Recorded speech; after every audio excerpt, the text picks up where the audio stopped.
voin ni hi voin July ni somthum inrin ni hi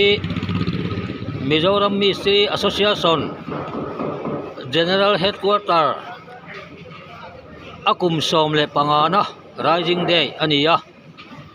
ei voin nia hian gilit special school antimaya middle te school la tihian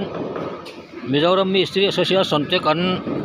iwaluang chok weng umiang a Mizoram pum huapin antia ti chuan he sikula hian voin nia middle te an bung ruwa tur siamin dawhkan te thutheng sei te le pindan bang partition an ti te kan va siam chuak don kan va siam don a hei tuna khuan khu varanda a kan pung khom me ka hei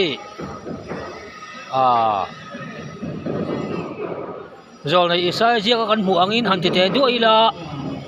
zol nei isai bung khat chang som pasaria chuan mei thai te ro rel sakula